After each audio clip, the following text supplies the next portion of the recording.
नमस्कार मंडळी, बातमी थेट येत आहे कोकणातून। कोकणात नारायण राणे यांना जबर धक्का, सोबत त्यांच्या दोन्ही पुत्रांना सुद्धा सत्तेतून बाहेर काढलं शिवसैनिकांनी।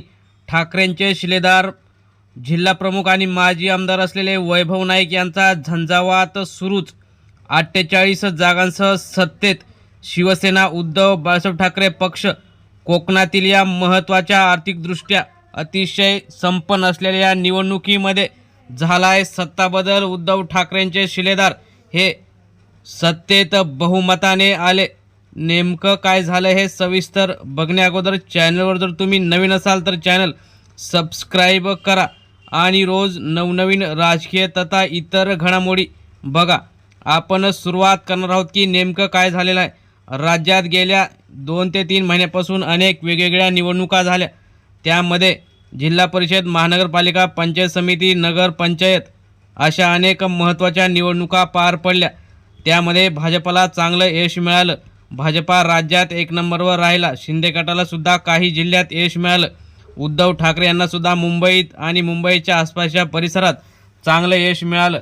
आता मात्र या सर्व निवडणुकांनंतर एक महत्त्वाची निवडणूक कोकणामध्ये झाली, ज्यामध्ये कोकणातील भाजपाचे महत्त्वाचे नेते असलेले आणि आताचे खासदार आणि माजी केंद्रीय मंत्री नारायण राणे यांना मोठा धक्का बसलेला आहे आणि दारुण पराभव त्यांना त्यांच्याच मतदारसंघात बसलेला आहे।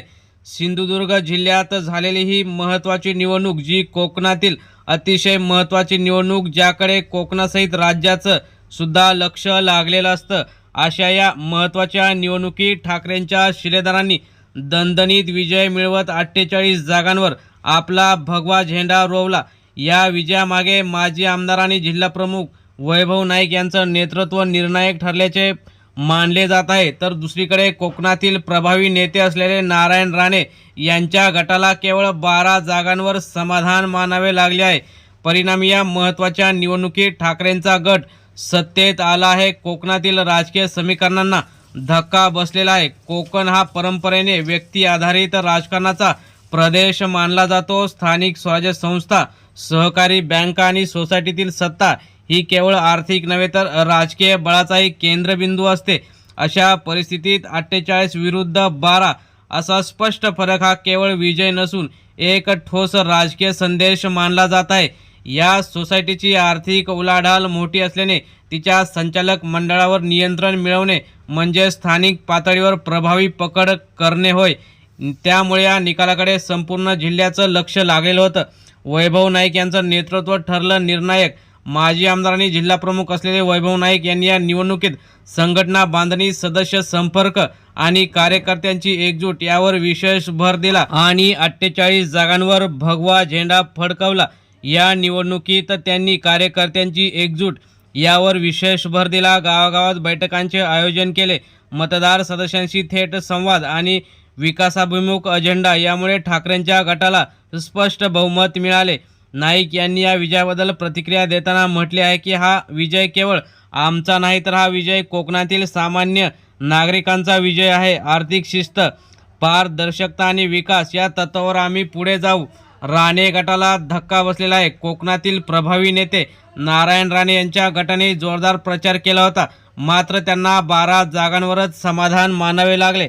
स्थानिक पातळीवरील नाराजी, संघटनात्मक कमतरता आणि ठाकरेंच्या गटाची आक्रमक रणनीती यामुळे ठाकरे गट पुढे गेला आणि राणे गट मागे पडल्याचं राजकीय विश्लेषकांचं मत आहे। या पराभवामुळे कोकणातील पुढील राजकीय समीकरणावर परिणाम होण्याची शक्यता वर्तवली जात आहे। यामध्ये एकूण जागा होत्या 60 जागा, यामध्ये ठाकरेंचे शिलेदार 48 जागांवर जिंकले तर राणे गटाचे 12 जागांवरच जिंकू शकले। त्यामुळे स्पष्ट बहुमत हे ठाकरेंच्या सोबत आहे। तर सत्ता स्थापनेचा मार्ग हा निर्विवाद 48 जागांसह ठाकरेंचे गट 2/3 बहुमताच्या जवळ पोहोचलेले आहेत। त्यामुळे निर्णय प्रक्रिया सुलभ होणार आहे। सभासदांचा कौल, विकासाला सभासदांनी आर्थिक शिस्त, पारदर्शक कारभार आणि स्थानिक विकास यांना प्राधान्य दिले। सोसायटीच्या निधीचा योग्य वापर, कर्ज वाटपातील पारदर्शकता आणि नवीन योजनांची अंमलबजावणी हे मुद्दे प्रचारात ठळकपणे मांडले गेले। ठाकरे गटाच्या यांनी सत्ता नव्हे सेवा हा नारा देत प्रचार केला होता। त्याचाच परिणाम मतपेटीत दिसून आला। विजयानंतर हा मोठा जल्लोष शिवसैनिकांनी व्यक्त केला आणि जल्लोष करताना गुलाल उधळला आणि शिवसेना प्रमुख बाळासाहेब ठाकरे अमर रहे, ठाकरेंचा विजय असो अशा घोषणा दिल्या. ठिकठिकाणी जल्लोष पाहायला मिळाला. भगवे झेंडे, फटाके आणि ढोल ताशांच्या गजरात कार्यकर्त्यांनी आनंद व्यक्त केला. अनेक ठिकाणी मिरवणुका सुद्धा काढल्या. त्यामुळे सत्ता मिळवणे ही पहिली पायरी असताना यामध्ये आता पुढील अनेक आव्हानं त्यांच्याकडे आहेत. कारभारात पारदर्शकता आणि आर्थिक स्थैर्य राखणे हे मोठे आव्हान या जिंकलेल्या शिलेदारांसमोर असणार आहे. सभासदांनी दाखवलेला विश्वास टिकवणे आणि विकास कामं वेगाने राबवणे आवश्यक आहे. याचे राजकीय परिणाम या निकालामुळे कोकणातील आगामी स्थानिक स्वराज्य संस्था आणि जिल्हा परिषद निवडणुकांवर परिणाम याचा होऊ शकतो. ठाकरेंच्या गटाला या विजयामुळे नवे बळ मिळाले असून राणे गटासाठी आत्मपरीक्षणाची वेळ मानली जात आहे. कोकण सोसायटी निवडणुकीत 48 विरुद्ध 12 असा निकाल लागून ठाकरे गटाने ही मोठी सत्ता हस्तगत केलेली आहे. वैभव नाईक यांच्या नेतृत्वाखाली मिळालेला हा विजय कोकणातील राजकीय समीकरण बदलणारा ठरू शकतो. दुसरीकडे नारायण राणे यांच्या गटासाठी हा पराभव मोठा धक्का मानला जात आहे. कोकणातील राजकारणात आता नव्या घडामोडींची चाहूल लागली असून या विजयानंतर पुढील राजकीय डावपेच कसे आखले जातील याकडे सर्वांचे लक्ष लागलेलं आहे. गेल्या काही निवडणुकांमध्ये ठाकरे गटाचा यामध्ये पराभव झाला होता. मात्र वैभव नाईक यांनी सर्व संघटना आणि सामान्य शिवसैनिकांना विचारात घेऊन जुने शिवसैनिक आणि नवे तरुण शिवसैनिक यांची चांगली सांगड घालून ते संघटन बळकट केलं आणि त्यामुळेच हा विजय मिळाल्याचं तेथील स्थानिक शिवसैनिकांनी सांगितलं. त्यामुळे ही अतिशय महत्त्वाची कोकण सोसायटी निवडणूक जरी असली तरी यामध्ये चांगले 48 जागांवर सामान्य शिवसैनिक जिंकलेले आहेत. त्यामुळे शिवसेना ही सामान्य आणि गरीब घरातील मध्यम घरातील तरुणांना राजकारणात वाव देते. त्यामुळेच नारायण राणे सुद्धा एकेकाळी जे काही काम करत होते त्यानुसार त्यांनी मुख्यमंत्रीपद बाळासाहेब ठाकरेंनी दिलं.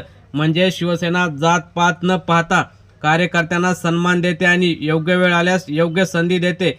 याचाच पाडा वाचत आज सामान्य घरातील 48 सदस्य हे या सोसायटी निवडणुकीमध्ये जिंकले आणि त्यांनी राणेंसारख्या मोठ्या नेतृत्वाला आव्हान देत गुलाल उधळला.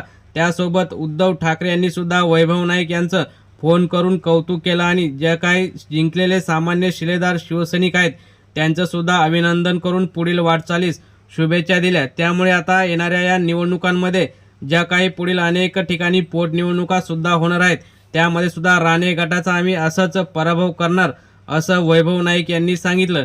त्यामुळे कोकण हा ठाकरेंचा बालेकिल्ला होता आणि तो ठाकरेंचा बालेकिल्लाच राहील असं सुद्धा त्यांनी म्हटलं. त्यामुळे येणाऱ्या काळात ठाकरे विरुद्ध राणे अशी आक्रमक भूमिका पुढे काय न्याय घेते याकडे लक्ष लागलेलं आहे. मित्रांनो, तुम्हाला काय वाटतं? कोकण हा कोणाचा बालेकिल्ला आहे, ठाकरे की राणे? नक्की कमेंट करा. धन्यवाद.